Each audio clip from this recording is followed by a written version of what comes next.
In today's video, I want to talk to you about the return I had on POSH I'm going to update you on that. I'm going to talk about my listing challenge that I've been doing in April, let you know how it went, what I think, maybe where I'm going in May, I'm not sure yet. And we're going to talk about promoted listings. We're going to talk a little bit about Posh's announcement that they're bringing this sort of beta program, but we're actually going to get into the sort of science behind promoted listings as a tool in general. Hi everyone, welcome back to the channel. My name is Leanna, and yeah, we're talking about a few things today. First, I'm going to update you on the return because it's going to be really quick. I had a case open last week about a pair of jeans. They said they were fake and that the size was off. She was really, really mean. Okay. Poshmark sided with the buyer. It is what it is. And the buyer did send the item back really quickly. She shipped back really fast. So I don't think, it gave me confidence that she's not pulling a switcheroo. I honestly believe that they just didn't fit her right or didn't fit her the way she liked, and she forced a return in that sense. Fine. So I don't think she's damaged the item. I don't think that, she switched it or anything like that. She shipped back really fast. But this is the point I want to bring up. I am a Canadian selling on POSH as I use a cross-border shipper to do that. So I use their address in the United States as my American address. When that item gets delivered to that address, it's considered delivered. So the buyer shipped out, I think it was Thursday or Friday, and it got to the New York address on Monday. That is when it was delivered. I have 3 days in order to, have problems with the order, the return, or anything like that. In order to have any recourse if she did pull something, I have 3 days. And this is the problem. I still do not have that pair of pants in my hands. I still don't have access to them. Right now, it's still sitting in the States. I'm hoping that they will get to me by Monday or by definitely next Thursday. So that's a risk I'm taking because I will have no recourse if she did do something. Something to keep in mind if you are a Canadian selling on the US platform, the way I do with a cross-border shipper. It doesn't really affect my business a lot because I don't have a lot of returns, knock on wood. I do try to keep my returns really, really low. I really do pride myself in having a very, very small return rate. I mean, sometimes you make a mistake. It does happen. I've had 2 cases in the States, and that's it.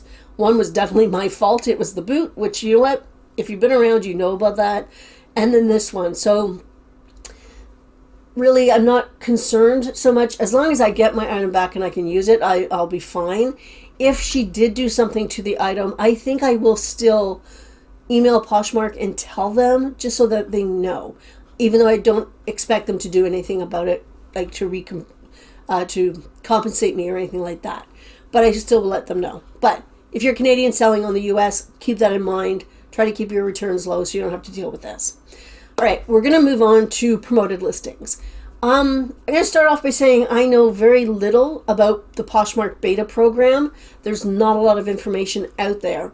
So therefore, I don't really have an opinion about that specifically yet. I did sign up for the beta program because why not? Because I wanted to know what it was all about. Chances are they will not pick me. I am not a Posh Ambassador 2 on the United States closet. Mainly because I cannot recruit. Nobody's recruiting in the States. Nobody's using my code for the States. So that's fine. But I'm not a Posh Ambassador 2, so chances are I won't have that information. I won't have access to that information. So I am going off of what I'm hearing, and we're not hearing a lot. And what we are hearing is being conflicted. So I don't know. Some people are saying it's like $25 a week, and it's a pay-per-click type of situation, which we'll get to in a minute. But again, I don't know, so I'm not really gonna say an opinion about it. Promoted listings might be a really good thing, it might not be. It's going to depend on your business model and what you feel is good for you and your business. Do I think that Poshmark could have spent money differently and given us better search, better customer service, anything like that? Yeah, I do. I think they know. I do. I do believe that they don't pay attention to sellers. I honestly think that they They just sort of do what's best for them, which, you know what? That is the name of the game. They're in this to make money, and I'm not surprised by it. So, but let's talk about promoted listings as a business tool to get your items seen and hopefully sold. So, I have some experience with eBay and their promoted listings. They do have a pay-per-click type of situation, and I'm not 100% sure if it's a store thing or if it's a listing thing. Anybody out there that knows, please let us know down below. But it basically works like you put a certain amount of money, say $10, on whether it's your store or a listing. And every time somebody clicks on that, you pay from that fund. So 5 cents a click, that 5 cents goes away. Which is, it is what it is. It gets promoted, and once that money is gone, it's no longer promoted. When you click on an item, that is your click, that is your view. If you go back to that item, that click does not matter. You only get 1 click per item. So it's not like you can go into somebody else's listing and click, click, click, click, click, and use up all their money. So it's not like that. Hopefully Poshmark's, if that is the case, they do the same thing. I don't know. But the way that we use promoted listings is a percentage if it is bought through that listing. I like this. It gives us a lot of freedom to pick and choose what items we want to promote and the percentage of that cost. So if it's something that's not going to cost a lot or not going to give me a lot of revenue, like a $20 item, I wouldn't necessarily put, a large percentage of a promotion on it. So with promoted listings, you have a lot of choices. That's a good way to put it. And not every item needs to be promoted. We don't promote absolutely everything in our store or whatever items. We tend to do, I'm going to describe it this way. Okay, so you have this. You go to the thrift store, you find this. And I actually found this at a thrift store. But anyway, you find this. You thought, okay, that's kind of cool looking. You look it up like every good reseller should be doing. You look at your sell-through rate.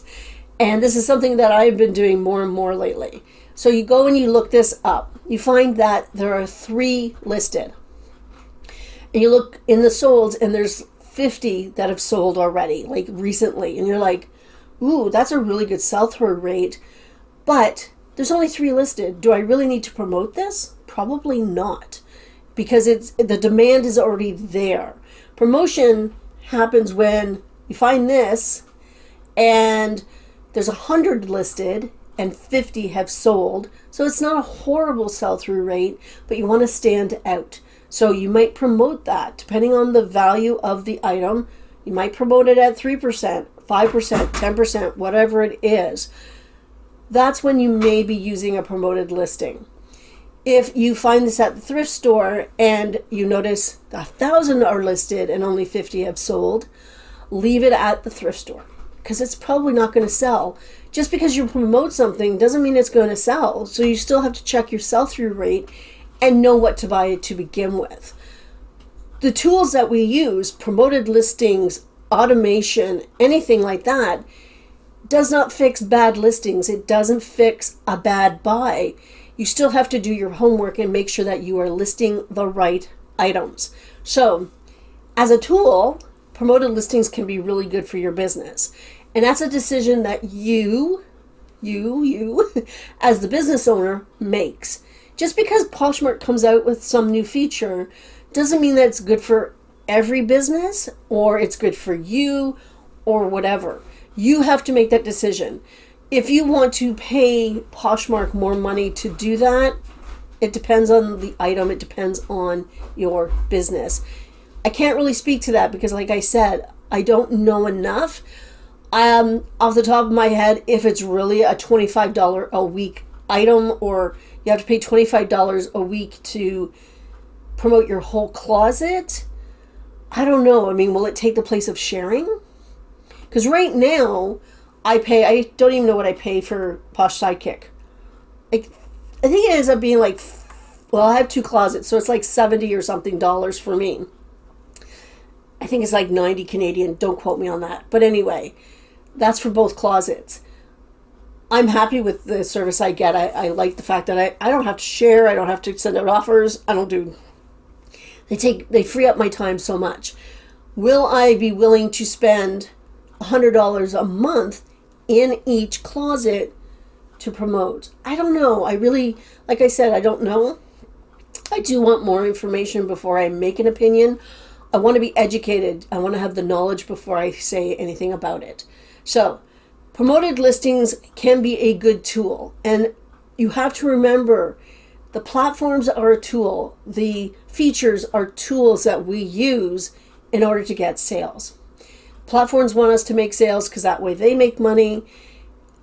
If they have in-house type of promotions, like eBay has in-house promotions, promoted listings, means we pay a higher fee.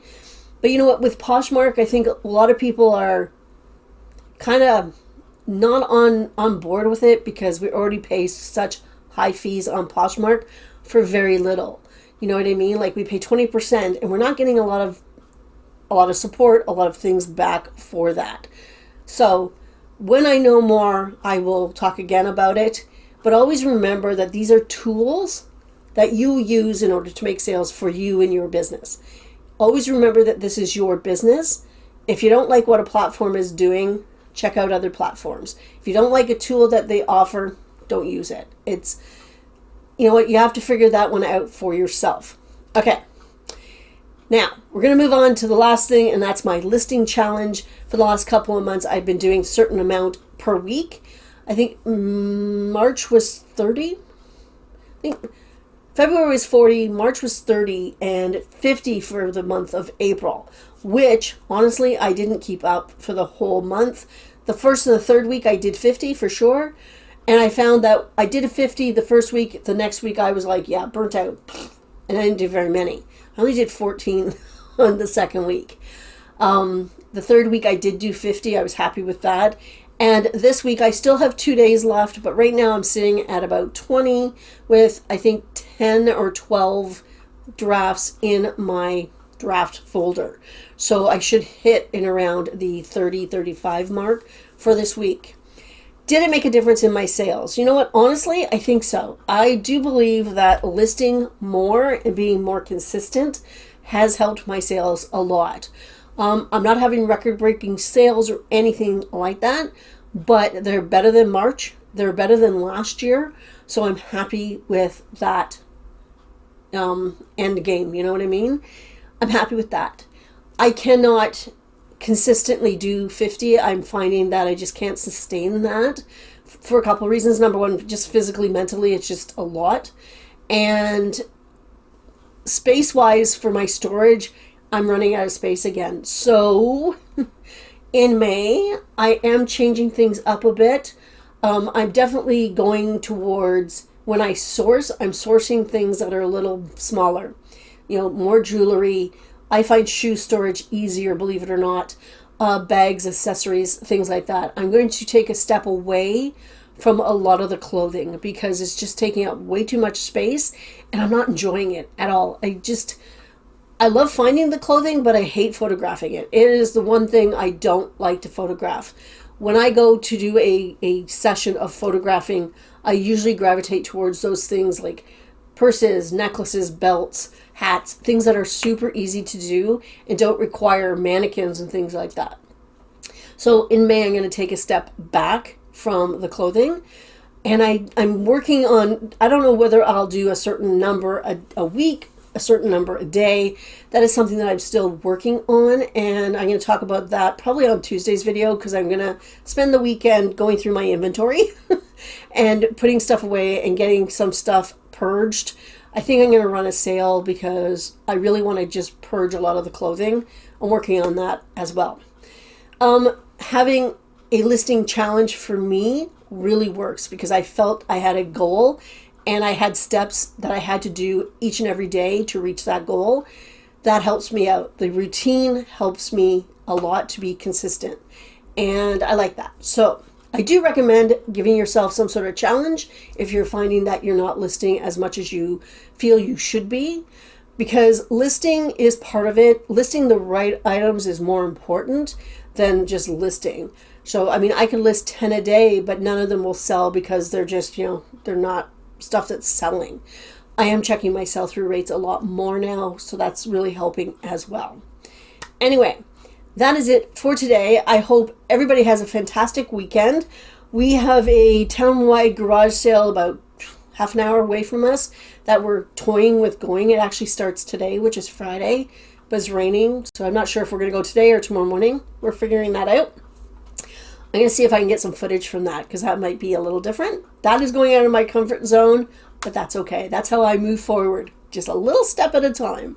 Anyway, everybody have a great weekend, and I'll see you later. Bye.